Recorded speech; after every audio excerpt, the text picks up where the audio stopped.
Welcome back. നമ്മളുടെ third വേവിലേക്ക് പോവാം. Second വേവും ഫസ്റ്റ് വേവും നമ്മൾ വളരെ ഡീറ്റെയിൽഡ് ആയിട്ട് നോക്കിയായിരുന്നു. പക്ഷേ തേർഡ് വേവിൻ്റെ മെയിൻ പോയിൻറ്റ്സ് മാത്രമേ നമുക്ക് സമ്മപ്പ് ചെയ്ത് പറയാനേ പറ്റുള്ളൂ. സോ നമുക്ക് തേർഡ് വേവ് കുറച്ച് ഡീറ്റെയിൽഡ് ആയിട്ട് നോക്കാം. നമ്മൾ ഓരോ വേവും പറയുമ്പോഴും നമ്മൾ പറയാറുണ്ട്, അതിന് മുമ്പുണ്ടായിരുന്ന ഫസ്റ്റ് വേവിൻ്റെ ഫെയിലേഴ്സിൽ നിന്നാണ് സെക്കൻഡ് വേവ് വരുന്നത്. സെക്കൻഡ് വേവിൻ്റെ ഫെയിലേഴ്സ് അല്ലെങ്കിൽ ഫസ്റ്റ് വേവിൻ്റെ സെക്കൻഡ് വേവിൻ്റെ ഫെയിലേഴ്സിൽ നിന്നാണ് തേർഡ് വേവ് എന്ന് പറഞ്ഞിട്ടുള്ള ഇത് റൈസ് ചെയ്യുന്നത്.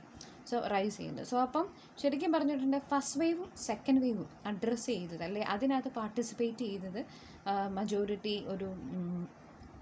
മജോറിറ്റി അല്ല, അതിൽ കൂടുതൽ ശരിക്കും പറഞ്ഞിട്ടുണ്ടെങ്കിൽ പാർട്ടിസിപ്പേറ്റ് ചെയ്യുന്നത് അല്ലെങ്കിൽ ഫസ്റ്റ് വേവും സെക്കൻഡ് വേവും ബേസിക്കലി ഒരു കുറച്ചൊക്കെ പ്രിവിലേജ് സ്റ്റാറ്റസിലുള്ള വൈറ്റ് വിമൻ്റെ മൂവ്മെൻ്റ് ആയിരുന്നു നമുക്ക് പറയാൻ പറ്റും. വൈറ്റ് വിമൻ, അതുപോലെ തന്നെ മിഡിൽ ക്ലാസ്സിലുള്ള ഹെട്രോസെക്ഷൽ റാദർ ദാൻ ഹോമോസെക്ഷൽ ഹെട്രോസെക്ഷലിൻ്റെയൊക്കെ ഒരു മൂവ്മെൻ്റ് ആയിരുന്നു മെയിൻലി ഈ ഫസ്റ്റ് വേവും സെക്കൻഡ് വേവും. അപ്പോൾ ഫസ്റ്റ് വേവും സെക്കൻഡ് വേവും പലപ്പോഴും ഈ കാറ്റഗറിയിൽ ഈ പ്രിവിലേജ് കണ്ടീഷനിൽ വരാത്ത ബ്ലാക്ക് ആയിട്ടുള്ള ലോവർ ക്ലാസ്സിലുള്ള ഹോമോസെക്ഷൽ ആയിട്ടുള്ള വിമൻ്റെ കാര്യങ്ങൾ പലപ്പോഴും അഡ്രസ്സ് ചെയ്തില്ല. സോ അപ്പോൾ അതൊരു ചാർജായിട്ട് റേസ് ചെയ്തുകൊണ്ടാണ്, അല്ലെങ്കിൽ ആ ഒരു രീതിയിൽ സെക്കൻഡ് വേവേഴ്സിനെ ഭയങ്കരമായിട്ട് ചലഞ്ച് ചെയ്തുകൊണ്ടാണ് തേർഡ് വേവ് വരുന്നത്. So, backlash against the failures of the second wave, charges directed against the second waves, audience composed of white, middle class, heterosexual and ignored who do not inhabit what is relatively privileged social position. So, second wave ഉണ്ടായിരുന്ന audience എന്ന് പറയുന്നത് അതിനകത്തെ main group എന്ന് പറയുന്നത് white middle class heterosexual ആയിരുന്നു. And അല്ലെങ്കിൽ അവർ ശരിക്കും പറഞ്ഞിട്ടുണ്ട് ഈ ഒരു പ്രിവിലേജ് സോഷ്യൽ പൊസിഷൻ ഇല്ലാത്തവരെ ഇഗ്നോർ ചെയ്തു. അതാണ് ശരിക്കും പറഞ്ഞ സെക്കൻഡ് വേവ് നേരെയുള്ള മെയിനായിട്ടുള്ളൊരു ക്രിറ്റിസിസം. ഇതിൽ നിന്നാണ് തേർഡ് വേവ് തുടങ്ങുന്നത്. ഓക്കെ, സോ അപ്പോൾ page number 75. The problems of women of various classes and races are unique and are sidetracked under the supposition of a common essence. അപ്പോൾ നമ്മൾ അതിനു മുമ്പ് പഠിച്ചു സെക്കൻഡ് വേവിൻ്റെ അവസാനം നമ്മൾ എസെൻഷ്യലിസം, എക്സിസ്റ്റൻഷ്യലിസം എന്നൊക്കെ നമ്മൾ ആശയങ്ങൾ പഠിച്ചു. എസെൻഷ്യലിസം എന്ന് പറഞ്ഞിട്ടുണ്ടെങ്കിൽ ഒരു എസെൻസ് എന്ന് പറഞ്ഞിട്ടുണ്ടെങ്കിൽ ഒരു believe that things have A set of characteristics which make them what they are. അപ്പോൾ ഓരോ ആളുകളും ഡിഫൈൻ ചെയ്യുന്ന ക്യാരക്ടറിസ്റ്റിക്സ്. ഇപ്പോൾ നമുക്കൊരു അപ്പോൾ നമ്മൾ ക്ലാസ്സിൽ തന്നെ ആരോടൊക്കെ നമ്മൾ ചോദിച്ചു, എന്താണ് നിങ്ങളുടെ ഭാവിയിലുള്ള നിങ്ങളുടെ വിമനെ പറ്റിയുള്ള പേഴ്സ്പെക്റ്റീവ് എന്താണ്? നല്ല അടക്കം ഒതുക്കമുള്ള, അധികം സംസാരിക്കാത്ത, എല്ലാം നന്നായി കൈകാര്യം ചെയ്യുന്ന, എല്ലാവരോടും നന്നായിട്ട് പെരുമാറുന്ന, എപ്പോഴും ചിരിക്കുന്ന, അങ്ങനെ ഒരു തിങ്.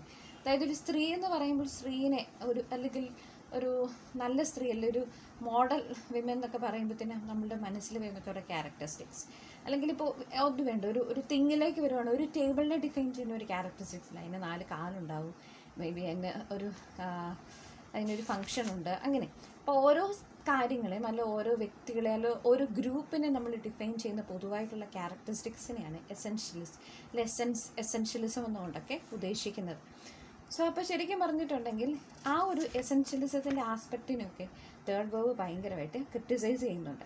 അപ്പോൾ പലപ്പോഴും സ്ത്രീകളുടെ പൊതുവായ പ്രശ്നങ്ങളാണ് ഡിസ്കസ് ചെയ്യുന്നത് എന്നും പറഞ്ഞുകൊണ്ടാണ് ഈ ഫസ്റ്റ് വേവേഴ്സും സെക്കൻഡ് വേവേഴ്സും മുമ്പോട്ട് വരുന്നത്. പക്ഷേ ഓരോ ക്ലാസ്സിലുള്ളവരുടെയും ഈവൻ ഓരോ റേസിലുള്ളവരുടെയും ഇഷ്യൂസ് എന്ന് പറയുന്നത് യുണീക്കായിരിക്കും. അപ്പോൾ ശരിക്കും പറഞ്ഞാൽ അതെല്ലാം ഒരു കോമൺ എസെൻസ്, ഞങ്ങളെല്ലാം സ്ത്രീകളുടെ എല്ലാം ഇഷ്യൂസ് കോമൺ ആണ് എന്ന് പറഞ്ഞ് റേസ് ചെയ്ത് വരുമ്പോഴത്തേനും അതിൽ എന്തുമാത്രം ഒരു റിയാലിറ്റി ഉണ്ട് എന്നുള്ളതാണ് ഈ തേർഡ് വേവേഴ്സ് ക്വസ്റ്റ്യൻ ചെയ്യുന്നത്. കാരണം ഓരോ വിമൻ്റെയും ഇഷ്യൂ ഡിഫറെൻ്റ് ആണ്. അപ്പോൾ അത് മേ ബി അത് ക്ലാസ്സിനെ ബേസ് ചെയ്ത് അല്ലെങ്കിൽ അവരുടെ ആ ഒരു റേസിനെ ബേസ് ചെയ്ത് ഓരോരുത്തരുടെയും വിമൻ്റെ, ഇപ്പോൾ വൈറ്റ് വിമൻ്റെ ഇഷ്യൂ ആയിരിക്കില്ല ഒരു ബ്ലാക്ക് വിമൻ. വൈറ്റ് വിമന് ശരിക്കും പറഞ്ഞിട്ടുണ്ടെങ്കിൽ മേ ബി പേട്രിയാർക്കൽ സൊസൈറ്റിയിൽ ജീവിക്കുന്നതിൻ്റെതായ ഒരു ലിമിറ്റേഷൻസ് ഉണ്ടാവും. പക്ഷേ ബ്ലാക്ക് വിമൻ എന്ന് പറഞ്ഞിട്ടുണ്ടെങ്കിൽ അവർ ശരിക്കും പറഞ്ഞാൽ ഡബ്ലി ജിയോപാരഡൈസ്ഡ് ആണെന്ന് വേണം നമുക്ക് പറയാൻ പറ്റും. അപ്പോൾ ശരിക്കും പറഞ്ഞിട്ടുണ്ടെങ്കിൽ ആ ഓരോ ക്ലാസ്സിൽ ജീവിക്കുന്നവരുടെയും ഓരോ റേസിലുള്ള വിമൻ്റെയും ഇഷ്യൂസ് യുണീക്കാണ്. അപ്പോൾ അത് ഒരു കോമൺ എസെൻസിൽ ഒരു കോമൺ ക്യാരക്ടറിസ്റ്റിക്സ്, സ്ത്രീകളുടെ പൊതുവായ പ്രശ്നം ഇതാണ് എന്ന് പറഞ്ഞ് നമുക്കൊരിക്കലും കാറ്റഗറൈസ് ചെയ്യാൻ പറ്റില്ല. So the result was a post-structural interpretation of gender and sexuality, problematizing the patriarchal invention of binaries such as male, female, culture, nature.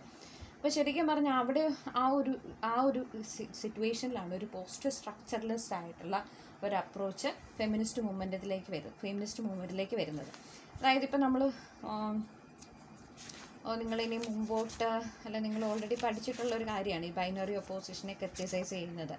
അപ്പോൾ ആ ഒരു ബൈനറി ഒപ്പോസിഷൻ്റെ ഒരു ഇഷ്യൂ ആയിട്ട് ഹെലനിസിസോ പറയുന്നത് എന്താണ്, അതൊരു ഇന്നസെൻറ്റ് പെയറിങ് അല്ല, കാരണം ഒരാളെ റിപ്രസ് ചെയ്യാൻ ശ്രമിക്കുകയാണ് എന്നുള്ളത്. അതുപോലെ തന്നെ ഇത് മറ്റൊരു രീതിയിലും ഈ ഒരു ബൈനറീസ് എന്ന് പറയുന്നത്, ഈ പേട്രിയാർക്കൽ ഇൻവെൻഷൻ ഓഫ് ബൈനറീസ് ഒരിക്കലും ഒരു ഇന്നസെൻ്റ് ആയിട്ടുള്ള പെയറിങ് അല്ല. കാരണം അവിടെ ശരിക്കും പറഞ്ഞാൽ male female culture nature in between ഒരു ഗ്രൂപ്പുണ്ട്, മെയിലിനും ഫീമെയിലിനും ഇടയ്ക്കൊരു ഗ്രൂപ്പുണ്ട് അല്ലേ. അതുപോലെ തന്നെ കൾച്ചർ നേച്ചർ അതിൻ്റെ ഇൻ ബിറ്റ്വീനും ഉണ്ട്.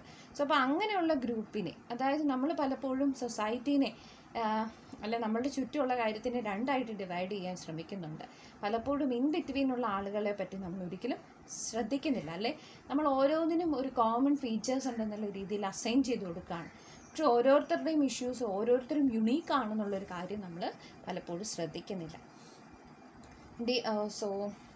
The second Weber's paradigm of women's interests also came in for criticism. Okay, the focus began to undergo a shift towards micropolitics. Micropolitics എന്ന് പറഞ്ഞിട്ടുണ്ടെങ്കിൽ അവർ കൂടുതലായിട്ട് മൈക്രോ ഇഷ്യൂസിലേക്ക്, എല്ലാം ഒരു കോമൺ എസൻസിൽ കാണാതെ തേർഡ് വേവേഴ്സ് കൂടുതലായിട്ട് മൈക്രോ ഇഷ്യൂസ്, ഓരോ റേസിൽ ഒരു ഇൻഡിവിജ്വലിൻ്റെ ഇഷ്യൂസിലേക്ക് കൂടുതലായിട്ട് കോൺസെൻട്രേറ്റ് ചെയ്യാൻ തുടങ്ങി. Even leaders rooted in the theories of the middle phase like Gloria and Saldo and bell hooks felt the need for a new subjectivity in the feminist voice. So അപ്പം ഈ ഒരു ഫെമിനിസ്റ്റ് വോയിസിന് തന്നെ ഒരു പുതിയൊരു subjectivity വേണം. ഓരോ ഫീമെയിലും യുണീക്കാണ്. So അപ്പോൾ അവർക്കൊരു സബ്ജക്റ്റീവ് ഐഡൻറ്റിറ്റി വേണമെന്ന് വരെ ഇവൻ ഈ പറയുന്ന തിയറിസ്റ്റുകളൊക്കെ പറഞ്ഞു. Till now the voice heard was of a privileged class of women. The 80s and 90s in consequence witnessed a proliferation of critical and theoretical work. അപ്പോൾ ഇത്രയും നാൾ കേട്ടുകൊണ്ടിരുന്നത് ആരാണ്? പ്രിവിലേജ്ഡ് ക്ലാസ് ഓഫ് വിമൻ ആണ് മെയിൻലി. അവരുടെ വോയിസാണ് കേട്ടിരുന്നത്. അതേസമയം പ്രിവിലേജ് ക്ലാസ്സിൽ ബിലോങ് ചെയ്യാത്ത ബ്ലാക്ക്, ഹോമോസെക്ഷൽ, ലോവർ ക്ലാസ് വിമൻ്റെ ഇഷ്യൂസ് ഒരിക്കലും ഇത്രയും നാളും സൈലൻസ് ചെയ്യപ്പെട്ടുകൊണ്ടിരിക്കുകയായിരുന്നു. അപ്പം അവരുടെ ശബ്ദമാണ് പിന്നീട് ഈ 80s 90s കൂടുതലായിട്ട് കേൾക്കുന്നത്. സോ അപ്പം അതിൻ്റെ ഭാഗമായിട്ട് ഇഷ്ടംപോലെ ക്രിറ്റിക്കൽ തിയറിറ്റിക്കൽ വർക്ക്സുകളൊക്കെ മുമ്പോട്ട് വരാൻ തുടങ്ങി. സോ അപ്പം ഒരു ഇമ്പോർട്ടൻ്റ് ആയിട്ടുള്ള ഒരു ആന്തോളജി വരുന്നുണ്ട്. അതിനു മുമ്പ് മെയിനായിട്ടുള്ള leaders Gloria Anzaldua, bell hooks, Diana Fuss, for instance, focused on issues dealing with people other than those belonging to white heterosexual middle class. Then the new concern, page number 76. That new concern was with the ways of representing the experience of minorities which had so far been ignored or glossed over. ഇത് നേരത്തെ പറഞ്ഞ കാര്യം തന്നെയാണ്. ഇത്രയും നാളും ignore ചെയ്യപ്പെട്ട ആ ഒരു പ്രിവിലേജ് സ്റ്റാറ്റസിൽ ബിലോങ് ചെയ്യാത്തവരുടെ ഇഷ്യൂസാണ് മെയിൻലി തേർഡ് വേവ് അഡ്രസ്സ് ചെയ്യുന്നത്. അപ്പോൾ ഇമ്പോർട്ടൻ്റ് ആയിട്ടുള്ള ഒരു ആന്തോളജി ഈ ഒരു സമയത്ത് ഇറങ്ങിയിട്ടുണ്ട് തേർഡ് വേവുമായിട്ട് ബന്ധപ്പെട്ട്. 1981 ഒരു anthology, this bridge called my back, writings by radical women of colour. ആ ഒരു ആന്തോളജിയുടെ നെയിമൊന്ന് ഓർത്തിരിക്കാം. ദെൻ അപ്പോൾ ഇതിനകത്ത് ആ ഒരു ആന്തോളജിയിലൂടെ നമ്മൾ കടന്നു പോകുമ്പോൾ നമുക്കറിയാം, ശരിക്കും പറഞ്ഞിട്ടുണ്ടെങ്കിൽ ആന്തോളജി അല്ലെങ്കിൽ ആ ഒരു സമയത്ത് ഇറങ്ങിയ പല ലിറ്റററി ബുക്സിലും വൈറ്റ് വിമനോട് ശരിക്കും പറഞ്ഞിട്ടുണ്ട് ബ്ലാക്ക് വിമന് ഭയങ്കരമായിട്ടുള്ളൊരു ഒരു ആങ്കർ ഉള്ളതായിട്ട് നമുക്ക് തോന്നും. ഭയങ്കര ഒരു ഡിസ്ലൈക്ക് ഉള്ളതായിട്ട് നമുക്ക് ഫീൽ ചെയ്യും. ആ ഒരു ചെറിയ ലെറ്റേഴ്സിൽ, സ്മോൾ ലെറ്റേഴ്സിൽ കൊടുത്തിരിക്കുന്ന ഒന്ന് വായിച്ചു നോക്കുക. ആ ഒരു സ്റ്റേറ്റ്മെൻറ്റിൽ നിന്ന് നമുക്ക് കിട്ടുന്നതാണ്. അത് ശരിക്കും പറഞ്ഞിട്ടുണ്ടെങ്കിൽ ആ ഒരു എസെൻഷ്യലിസ്റ്റ് ഐഡിയ, ഈ സെക്കൻഡ് വേവ് പറയുന്നത്, എസെൻഷ്യലിസ്റ്റ് എന്ന് പറഞ്ഞാൽ എന്താണ്? സ്ത്രീകളുടെ പ്രശ്നം ഇതാണ്. സ്ത്രീകൾ എന്ന് പറഞ്ഞാൽ ഈ പറയുന്നതാണ് സ്ത്രീകളുടെ ക്യാരക്ടറിസ്റ്റിക്സ്. ഒരു സ്ത്രീ അല്ലെങ്കിൽ ഒരു കോമൺ ഇഷ്യൂ എന്നുള്ള രീതിയിലാണ് സ്ത്രീകളുടെ പ്രശ്നങ്ങൾ അവതരിപ്പിക്കുന്നത്. അപ്പം ഫസ്റ്റ് വേവേഴ്സ് വോട്ടിംഗ് റൈറ്റിന് വേണ്ടിയാണ് നിൽക്കുന്നതെന്ന് വിചാരിക്കാം. പക്ഷേ അതുപോലെ തന്നെ സെക്കൻഡ് വേവേഴ്സ് എംപ്ലോയ്മെൻറ്റ് ഓപ്പർച്യൂണിറ്റി. ശരിക്കും പറഞ്ഞിട്ടുണ്ടെങ്കിൽ അവിടെയൊക്കെ ഈവൻ ഒന്ന് കംപ്ലീറ്റ് ആയിട്ട് സൈലൻസ് ചെയ്യപ്പെട്ട, ഈവൻ അവരുടെ ബോഡി, അവരെ ശരിക്കും പറഞ്ഞാൽ ഫിസിക്കൽ വയലൻസിൽ നിന്ന് പ്രൊട്ടക്റ്റ് ചെയ്യാൻ വേണ്ടി ബുദ്ധിമുട്ടുന്ന ബ്ലാക്ക് വിമനെ പറ്റി അവർ സംസാരിക്കുന്നില്ല. സോ അപ്പോൾ അവർ പറയുന്നത് സ്ത്രീകളുടെ പ്രശ്നം അൺഎംപ്ലോയ്മെൻ്റ് ആണ്, ലാക്ക് ഓഫ് എഡ്യൂക്കേഷണൽ ഓപ്പർച്യൂണിറ്റീസ് ഒക്കെയാണ്. ശരിക്കും ഈവൻ ആ ഒരു ഫിസിക്കൽ വയലൻസിൽ നിന്ന് സ്വന്തം ബോഡീനെ പ്രൊട്ടക്റ്റ് ചെയ്യാൻ പറ്റാത്ത ബ്ലാക്ക് വിമൻ്റെ ആ ഒരു ദയനീയ സ്ഥിതിയെപ്പറ്റി അവരൊരിക്കലും ഡിസ്കസ് ചെയ്യുന്നില്ല. സോ അപ്പോൾ അതുകൊണ്ട് തന്നെ ഈ ഫസ്റ്റ് വേവേഴ്സിൻ്റെ സെക്കൻഡ് വേവേഴ്സിൻ്റെ ഒക്കെ ആ ഒരു ഈ മെയിൻ പാർട്ടായിട്ടുള്ള വൈറ്റ് വിമനോടുള്ള ഒരു ഡിസ്ലൈക്ക് ത്രൂ ഔട്ട് നമ്മളുടെ ഈ ഒരു തേർഡ് വേവുമായിട്ട് ബന്ധപ്പെട്ട ലിറ്റററി വർക്ക്സിൽ കാണാൻ പറ്റും. This is a clear statement of the increasing opposition to the essentialist arguments of the activists of the second wave. There is a conviction in the voice of these writers that it is not possible to conceive of a common experience of oppression which is so strong as to outweigh other forms of tyranny. Put in other words, the question is whether a black woman has more in common with white women of the upper middle class or with black men. ശരിക്കും question ഇതാണ്. ശരിക്കും black women കുറെ കൂടി identify ചെയ്യാൻ പറ്റുന്നത് white വിമനേക്കാളും കൂടുതൽ identify ചെയ്യാൻ പറ്റുന്നത് ബ്ലാക്ക് മെന്നുമായിട്ടാണ്. കാരണം ബ്ലാക്ക് മെന്നും ആ ഒരു ഫിസിക്കൽ വയലൻസും ആ ഒരു റേഷ്യൽ പ്രെജുഡീസും ഒക്കെ ഫേസ് ചെയ്യുന്നുണ്ട്. അപ്പോൾ അവർക്ക് കൂടുതൽ ഈ ബ്ലാക്ക് വിമന് കൂടുതലായിട്ട് ഐഡൻറ്റിഫൈ ചെയ്യാവുന്നത് വൈറ്റ് വിമനേക്കാളും ബ്ലാക്ക് മെന്നിനെയാണ്. അപ്പോൾ ആ ഒരു രീതിയിൽ അപ്പോൾ എന്തുമാത്രം അവർ തമ്മിലുള്ള വൈറ്റ് വിമനും ബ്ലാക്ക് വിമൻ്റെയും ഇഷ്യൂസ് തമ്മിൽ എന്തുമാത്രം ഒരു ഡിഫറൻസ് ഉണ്ട് എന്നുള്ളതാണ് അവിടെ നമുക്ക് മനസ്സിലാക്കാൻ പറ്റുന്നത്. അപ്പോൾ അതാണൊരു എസെൻഷ്യലിസത്തിൻ്റെ ഒരു വലിയൊരു നെഗറ്റീവ് പോയിന്റ് എന്ന് പറയുന്നത്. എസെൻഷ്യലിസം എല്ലാം ഒരു കോമൺ ആയിട്ട് പറയാൻ ശ്രമിക്കുകയാണ്. സ്ത്രീകളുടെ പ്രശ്നം അൺഎംപ്ലോയ്മെൻ്റ് ആണ്, സ്ത്രീകളുടെ പ്രശ്നം ഇല്ലിറ്ററസിയാണ്, അല്ലെങ്കിൽ റൈറ്റ്സിൻ്റെ ഡിനയൽ ഓഫ് വേരിയസ് റൈറ്റ്സ് ആണെന്നൊക്കെ പറയുന്നു. പക്ഷെ അതിനേക്കാളും വലിയ പ്രശ്നങ്ങൾ ഫേസ് ചെയ്യുന്ന ഒരു സ്ത്രീകളുടെ ഗ്രൂപ്പിനെ പറ്റി ഒരിക്കലും ഈ എസെൻഷ്യലിസം സംസാരിക്കുന്നില്ല. അല്ലെങ്കിൽ അവരെ ആ ഒരു കോമൺ എസെൻസിൻ്റെ ഗ്രൂപ്പിലേക്ക് കാറ്റഗറൈസ് ചെയ്താണ് ഈ വൈറ്റ് വിമൻ അല്ലെങ്കിൽ മിഡിൽ ക്ലാസ് വിമൻ എപ്പോഴും പോർട്രേ ചെയ്യും. സോ അപ്പം അതൊരു എസെൻഷ്യലിസത്തിൻ്റെ ഒരു പിറ്റ്ഫാളാണ്. Another pitfall of the concept of essentialism is that its tendency is to accentuate meaning emphasize the structure of male dominance in society.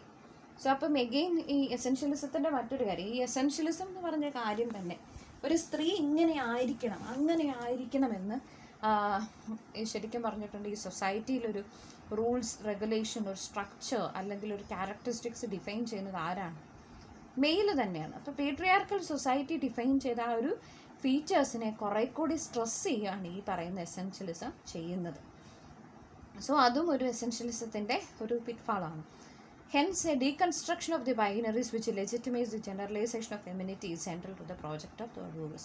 So അപ്പം അതുകൊണ്ട് തന്നെ ഈ ബൈനറീസിനെ, ഈ പറയുന്ന കാറ്റഗറൈസേഷനെ, മെയിൽ ഫീമെയിൽ അല്ലെങ്കിൽ കൾച്ചർ നേച്ചർ അങ്ങനെയുള്ള കാറ്റഗറൈസേഷനെ അല്ലെങ്കിൽ കോമൺ ഒരു ഫീച്ചേഴ്സിനെ ശരിക്കും പറഞ്ഞിട്ടുണ്ടെങ്കിൽ നമ്മളിങ്ങനെ അസൈൻ ചെയ്യുന്നതിനെ ഭയങ്കരമായിട്ട് ക്രിട്ടിസൈസ് ചെയ്തുകൊണ്ടാണ് തേർഡ് വേവേഴ്സ് വരുന്നത്. സോ അതാണ് ഒന്നാമത്തെ ഒരു കാര്യം. ആ ഒരു പോയിന്റിലേക്ക് വരാനാണ് ഇത്രയും നേരമായിട്ട് നമ്മളിങ്ങനെ പറഞ്ഞുകൊണ്ടിരിക്കുന്നത്. Deconstruction of the binaries which legitimates the generalization of femininity is central to the project of third wavers. Okay, ഇനി അടുത്തൊരു ഇഷ്യൂയിലേക്ക് നമ്മൾ വരുവാണ്. അടുത്തൊരു നിങ്ങൾക്ക് അതിന് ഇൻ ബിറ്റ്വീനുള്ളത് വായിക്കാം. Third wavers believe that negotiation and contradiction of our difference is the main concept of modern feminism. അങ്ങനെ കുറച്ച് കാര്യങ്ങളുണ്ട്. പക്ഷെ ഒന്ന് ജസ്റ്റ് ഒന്ന് വായിക്കാം. ഇനി രണ്ടാമത്തെ തേർഡ് വേവേഴ്സ് അഡ്രസ്സ് ചെയ്യുന്ന ഇഷ്യൂയിലേക്ക് വരികയാണ്. Sexuality is another issue of dominant concern for contemporary feminism. The exclusion of women opting for unconventional and radical forms of sexuality from the mainstream of the feminist movement and the movement's drift, especially during the period of aggressive resurgence towards accepted norms, faced with resistance. അതായത് പലപ്പോഴും heterosexual ആണ് ഈ patriarchal society accept ചെയ്യുന്ന sexuality. പക്ഷെ എല്ലാവരും heterosexual ആണോ? ഒത്തിരി homosexual പ്രാക്ടീസുകളുണ്ട്. അപ്പോൾ ആ ഒരു ഹോമോസെക്ഷൽ പ്രാക്ടീസുകൾ ഫോളോ ചെയ്യുന്നവരെ അൺകൺവെൻഷണൽ ആയിട്ട് എടുക്കുന്നു, അല്ലെങ്കിൽ അങ്ങനെയുള്ള റാഡിക്കൽ സെക്ഷുവാലിറ്റീനെ അക്സെപ്റ്റ് ചെയ്യാൻ, അല്ലെങ്കിൽ അങ്ങനെയുള്ള റാഡിക്കൽ സെക്ഷുവാലിറ്റി ഫോളോ ചെയ്യുന്ന വിമനെ എക്സ്ക്ലൂഡ് ചെയ്യാൻ പലപ്പോഴും ഈ ഫസ്റ്റ് വേവും സെക്കൻഡ് വേവും ശ്രമിച്ചിട്ടുണ്ട്. അപ്പോൾ ആ ഫെമിനിസ്റ്റ് മൂവ്മെൻറ്റ് ഒരിക്കലും ഇങ്ങനെ ഹോമോസെക്ഷൽ അല്ലെങ്കിൽ അൺകൺവെൻഷണൽ സെക്ഷുവാലിറ്റി ഫോളോ ചെയ്യുന്നവരുടെ ഇഷ്യൂസ് ഒരിക്കലും റേസ് ചെയ്തിട്ടില്ല. ഈവൻ അവരെ പലപ്പോഴും ഇഗ്നോർ ചെയ്യുകയാണ്, എക്സ്ക്ലൂഡ് ചെയ്യുകയാണ് ചെയ്തിരിക്കുന്നത്. സോ അതും ഈ ഒരു മേജറായിട്ട് ഇവർ ക്രിട്ടിസൈസ് ചെയ്തു, തേർഡ് വേവ് ക്രിട്ടിസൈസ് ചെയ്തു. And in the anthology cited earlier, there is assertion and celebration of non-heterosexual practice. So അപ്പോൾ ഈ പറയുന്ന this bridge call my back എന്നൊക്കെ പറഞ്ഞിട്ടുള്ള ആന്തോളജിയിൽ പലപ്പോഴും ഈ നോൺ ഹെട്രോസെക്ഷൽ പ്രാക്ടീസുകളുടെ സെലിബ്രേഷൻ നമുക്ക് കാണാൻ പറ്റും. There are attempts going on to disassemble the accepted meanings of gender identity. Unless such mantling take place, argue certain groups of actors, the replication of the relations of power based on the polarity of the sexes will continue. So അപ്പോൾ പലപ്പോഴും ഈ പറയുന്ന accepted gender ഐഡൻറ്റിറ്റീനെ question ചെയ്യാൻ അല്ലെ വീണ്ടും ഒന്ന് disassemble ചെയ്യാൻ പലപ്പോഴും ഈ പറയുന്ന ബോക്സുകളിലൊക്കെ അറ്റംപ്റ്റ് നടന്നിട്ടുണ്ട്. It is page number 77. It is as important to call in question the relevance of the male-female dichotomy as challenging androcentrism and biological essentials for putting an end to the reproduction of male dominance in society. അപ്പോൾ ശരിക്കും പറഞ്ഞാൽ ഈ sexuality, ഈ homosexuality എന്തുകൊണ്ടാണ് ഇത്രയധികം accept ചെയ്യാത്തത്? കാരണം ഒരു സ്ത്രീയിൽ നിന്ന് ഏറ്റവും അധികം സ്ത്രീയെ പലപ്പോഴും ഒരു റീപ്രൊഡക്റ്റീവ് ഡിവൈസ് ആയിട്ടാണ് കാണുന്നത്. അപ്പോൾ ഹോമോസെക്ഷുവാലിറ്റിയിലേക്ക് വരുമ്പോൾ അങ്ങനെ ഒരു റീപ്രൊഡക്ഷൻ നടക്കത്തില്ല. അല്ലെങ്കിൽ പേട്രിയാർക്കൽ മെയിൽ ഡൊമിനൻറ്റ് സൊസൈറ്റി വിചാരിക്കുന്നത് പോലെ അങ്ങനെയുള്ളൊരു റീപ്രൊഡക്റ്റീവ് പ്രോസസ്സ് ഉണ്ടാവില്ല. സോ അതുകൊണ്ട് തന്നെ ഇതിനെ ഭയങ്കരമായിട്ട് പേട്രിയാർക്കൽ സൊസൈറ്റി ഒപ്പോസ് ചെയ്യുന്നുണ്ട്. അപ്പോൾ ആ ഒരു കാര്യവും ഈ ഒരു തേർഡ് വേവ് ഫെമിനിസം ചൂണ്ടിക്കാണിക്കുന്നു. ഇനി നമ്മളുടെ ഒരു ലാസ്റ്റത്തെ പോയിൻ്റായിട്ട്, ഈ മീനിങ് തേർഡ് വേവുമായിട്ട് വരുന്ന ലാസ്റ്റത്തെ ഒരു പോയിൻ്റാണ് അബ്ജക്ഷൻ എന്ന് പറയുന്നത്. ഓക്കെ, ജൂലിയ ക്രിസ്തേവയുടെ concept of abjection. Kristeva's concept of objection brings psychoanalysis back into feminist theoretical discussion. So അപ്പോൾ എഗെയിൻ ഒരു ഇത് പറഞ്ഞല്ലോ, തേർഡ് വേവ് കൂടുതലൊരു തിയറിറ്റിക്കൽ മൂവ്മെൻ്റ് ആണ്. പോസ്റ്റർ സ്ട്രക്ചറലിസ്റ്റ് അതുപോലെ തന്നെ മറ്റ് തിയറീസിനെയൊക്കെ റീഇൻ്റർപ്രറ്റ് ചെയ്യാവുന്ന ഒരു മൂവ്മെൻ്റ് ഈ തേർഡ് വേവ് എന്ന് പറയുന്നത്. അപ്പം ഈ സൈക്കോ അനാലിസിസ് എന്ന് പറഞ്ഞാൽ മെയിൻലി ഒരു മെയിൽ ഡൊമിനേറ്റഡ് ആയിട്ടുള്ള ഒരു തിയറീസ് ആണെന്ന് പറയാൻ പറ്റും. ഫ്രോയിഡും ലെക്കാനും അതും എല്ലാം ഫ്രോയിഡും ലെക്കാനും ഒക്കെ ഭയങ്കരമായിട്ട് ഫീമെയിൽസിനെ നെഗറ്റീവായിട്ട് കാണുന്ന ഒരു ഇതാണ് സൈക്കോ അനാലിസിസ്. ആ ഒരു സൈക്കോ അനാലിസിസിനെ ഫെമിനിസ്റ്റ് മൂവ്മെൻറ്റിലേക്ക് കൊണ്ടുവന്നത് നമ്മുടെ ഈ ജൂലിയ ക്രിസ്തേവയാണ്. അപ്പോൾ ജൂലിയ ക്രിസ്തേവയുടെ ഒരു concept of objection. One of her greatest contributions is her instance on the need for a new discourse of maternity, which is the maternal function divorced from gender. അപ്പോൾ എന്താണെന്ന് വെച്ചിട്ടുണ്ടെങ്കിൽ പലപ്പോഴും ഈ സ്ത്രീകൾക്ക്, ഇപ്പോൾ സ്ത്രീകൾ സ്വാഭാവികമായിട്ടും കുട്ടികൾക്ക് ജന്മം കൊടുക്കുന്നത് കൊണ്ട് തന്നെ സ്ത്രീകളുടെ മാത്രം ഫങ്ഷനാണ് ഈ കുട്ടികളുടെ അപ്ബ്രിങ്ങിങ് എന്നൊരു ചിന്ത പലപ്പോഴും ഉണ്ട്. ശരിക്കും പറഞ്ഞിട്ടുണ്ടെങ്കിൽ ആ മെറ്റേണൽ ഫങ്ഷനും ജെൻഡറും തമ്മിൽ വലിയ കണക്ഷൻ ഉണ്ടോ? അതായത് മെറ്റേണൽ ഇപ്പോഴത്തെ നമുക്ക് കുറേ കൂടി ചിന്തിക്കാൻ പറ്റും മെറ്റേണൽ ഫങ്ഷനും ജെൻഡറും തമ്മിൽ. ഇപ്പോൾ ശരിക്കും പറഞ്ഞിട്ടുണ്ടെങ്കിൽ നമ്മൾ അമ്മമാരുടെ മാത്രം ഒരു ഡ്യൂട്ടി ഒന്നും അല്ല ഈ ഒരു കുട്ടികളുടെ അപ്ബ്രിങ്ങിങ് എന്ന് പറയുന്നത്. ഈക്വലി റെസ്പോൺസിബിൾ ആണ്, കാരണം ഈക്വലി എംപ്ലോയിഡ് ആണ് പലപ്പോഴും. അപ്പോൾ ഈക്വലി എംപ്ലോയിഡ് ആകുമ്പം ഈക്വൽ റെസ്പോൺസിബിലിറ്റി ഉണ്ട് രണ്ടുപേർക്കും. അപ്പോൾ ആ ഒരു മെറ്റേണൽ ഫങ്ഷനെ ജെൻഡറിൽ നിന്ന്, അതായത് ഫീമെയിൽസിൻ്റെ മാത്രം ഡ്യൂട്ടി അല്ല ഈ മെറ്റേണൽ ഫങ്ഷൻ അല്ലെങ്കിൽ അപ്ബ്രിങ്ങിങ് ഓഫ് ചൈൽഡ് എന്നുള്ളത്. ആ ഒരു രീതിയിലും ഈ നമ്മളുടെ ക്രിസ്തേവ സൂചിപ്പിക്കുകയാണ്. ക്രിസ്തേവയുടെ ഒരു മെയിനായിട്ടുള്ള ആസ്പെക്റ്റാണ്. ക്രിസ്തേവ അതിനെ ഭയങ്കരമായിട്ട് she tries to divorce maternal function from gender. Western culture has effectively reduced maternity to a level where it is linked with nature or equated with the reproductive function. അപ്പോൾ പലപ്പോഴും വെസ്റ്റേൺ കൾച്ചർ അല്ല നമ്മളുടെ കൾച്ചറും ഒക്കെ നമ്മൾ ഈ reproductive ഫങ്ഷനും അതുപോലെ തന്നെ ഈ ഒരു റീപ്രൊഡക്റ്റീവ് സ്ത്രീകളാണല്ലോ ആ ഒരു കുട്ടികൾക്ക് ബർത്ത് നൽകുന്നത്. സോ അപ്പോൾ പലപ്പോഴും ആ ഒരു റീപ്രൊഡക്റ്റീവ് ഫങ്ഷനും മെറ്റേണിറ്റിയും ഒന്ന് തന്നെയാണെന്നുള്ള രീതിയിൽ പലപ്പോഴും നമ്മളുടെ വെസ്റ്റേൺ സൊസൈറ്റിയും ഈസ്റ്റേൺ സൊസൈറ്റിയും ഒക്കെ കാണിക്കാറുണ്ട്. അതായത് അമ്മമാർ ജന്മം കൊടുക്കുന്നു, സോ കുട്ടികളെ അപ്ബ്രിങ് ചെയ്യാനുള്ള സോൾ ഡ്യൂട്ടി എന്ന് പറയുന്നത് അമ്മയ്ക്കാണ്, അങ്ങനെ ഒരു രീതി. അപ്പോൾ ശരിക്കും ആ മെറ്റേണിറ്റി ഫംഗ്ഷൻ എന്ന് പറയുന്നത് ഡിഫറെൻ്റ് ആണ്. മെറ്റേണിറ്റി ഫംഗ്ഷൻ ഒരു കുട്ടി ജനിച്ചു വീഴുമ്പോൾ ഈക്വലി റെസ്പോൺസിബിൾ ആണ് ആ കുട്ടിയുടെ അപ്ബ്രിങ്ങിൽ parents. She has linked with nature or equated with the reproductive. She has also been made sacred so that she has to forego the claims of the. Even ശരിക്കും പറഞ്ഞ് ഈ ഒരു മെറ്റേണിറ്റി ഫംഗ്ഷൻ അടിച്ചേൽപ്പിക്കാൻ വേണ്ടി പലപ്പോഴും അമ്മ എന്ന് പറഞ്ഞിട്ടുള്ള ആ ഒരു പദവിനില്ലേ, ആ ഒരു അമ്മ എന്ന് പറഞ്ഞിട്ടുള്ളതിനെ പലപ്പോഴും സേക്രഡ് ആയിട്ട് പിക്ചറൈസ് ചെയ്യാറുണ്ട്. അത് നമുക്ക് ഫിലിംസിലൊക്കെ കാണാൻ പറ്റും. ഈ കവിയൂർപ്പിൻ്റെ ഒക്കെ ടിപ്പിക്കലായിട്ടുള്ള അങ്ങനെ ഒരു സേക്രഡ് അമ്മ ക്യാരക്ടറാണ് പലപ്പോഴും. Kristeva's notion of abjection is related to the infant's entry into the subjectivity. The body of the mother is abjected meaning നിശബ്ദമാവുക, abjected through its role of fulfilling the needs of the infant. അപ്പം ഈ concept of objection ഇതാണ് പറയുന്നത്. അതായത് പലപ്പോഴും അമ്മമാർ ശരിക്കും പറഞ്ഞാൽ കുട്ടികൾക്ക് വേണ്ടി മേ ബി അവരുടെ എംപ്ലോയ്മെൻറ്റ് ലീവ് അവരുടെ ജോബ് ലീവ് ചെയ്യുന്നു, അവരുടെ കരിയർ വേണ്ടെന്ന് വെക്കുന്നു, അവർക്ക് വേണ്ടി അങ്ങനെ ജീവിക്കുന്നു. അപ്പോൾ ശരിക്കും പറഞ്ഞിട്ടുണ്ടെങ്കിൽ അവരുടെ എന്തുമാത്രം ചെറിസിനുള്ളവരായിരിക്കും. മേ ബി അവരുടെ ഒരു ഫ്രീഡം തന്നെയാണ് പലപ്പോഴും ഒരു കുട്ടിയുടെ ജനനത്തോടെ കർട്ടൈൽ ചെയ്യുന്നത്. അവർക്ക് എല്ലാത്തിലും ഒരു ലിമിറ്റേഷൻ വരുവാണ്, പുറത്തിറങ്ങുന്നതിന് ലിമിറ്റേഷൻ വരുന്നു, അവർ ചെയ്തു വരുന്ന ഡെയിലി ആക്ടിവിറ്റീസിൽ ഒത്തിരി ലിമിറ്റേഷൻ വരുന്നു. ഈവൻ ഒന്ന് നന്നായിട്ട് ഉറങ്ങാൻ പോലും എത്ര നാളെടുക്കും. സോ അപ്പോൾ ഒത്തിരി ലിമിറ്റേഷൻസ് വരികയാണ്. അപ്പോൾ ശരിക്കും പറഞ്ഞിട്ടുണ്ടെങ്കിൽ അമ്മയുടെ ആ ഒരു അമ്മ ഒരു സ്ത്രീ എന്ന രീതിയിൽ അവളുടെ ശരീരത്തെ പലപ്പോഴും നിശബ്ദമാക്കുകയാണ്. ഈ കുട്ടിയുടെ നീഡിനെ പലപ്പോഴും സാറ്റിസ്ഫൈ ചെയ്യാൻ വേണ്ടി.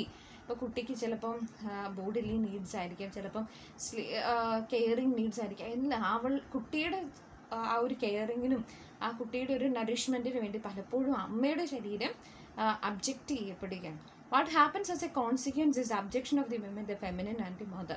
Separating the activities of the caretaker from the sex of the caretaker would provide a way of de-essentializing the concept of maternity. So, അപ്പോൾ ആ ഒരു കെയർ ടേക്കിംഗ് എന്ന് പറയുന്നത്, കെയർ ടേക്കിങ്ങും സെക്സും തമ്മിലുള്ള ഒരു കണക്ഷൻ എന്ന് വെച്ചിട്ടുണ്ടെങ്കിൽ എന്താ, കെയർ ടേക്കിംഗ് സോളായിട്ട് വിമൻ്റെ അല്ലെങ്കിൽ മദറിൻ്റെ പേർപ്പസ് അല്ല, അല്ലെങ്കിൽ മദറിൻ്റെ ഡ്യൂട്ടി അല്ല എന്നുള്ള ആ ഒരു കെയർ ടേക്കിങ്ങും സെക്സും തമ്മിലുള്ള ആ ഒരു ഡിവിഷൻ കൊണ്ടുവരുന്നതിലൂടെ, അല്ലെങ്കിൽ സെപ്പറേഷൻ കൊണ്ടുവരുന്നതിലൂടെ എഗെയിൻ ആ ഒരു കൺസെപ്റ്റ് ഓഫ് മെറ്റേണിറ്റീനെ തന്നെ ഡി എസെൻഷ്യലൈസ് ചെയ്യാമെന്നാണ് ജൂലിയ ക്രിസ്തേവ കൺസെപ്റ്റ് ഓഫ് അബ്ജക്ഷനിലൂടെ പറഞ്ഞു വെക്കുന്നത്.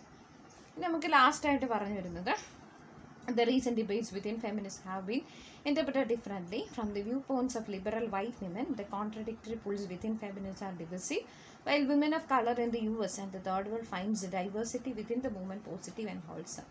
To the latter, it is the domination of the privileged voice that weakens the heterogeneous and the flexible character of the movement.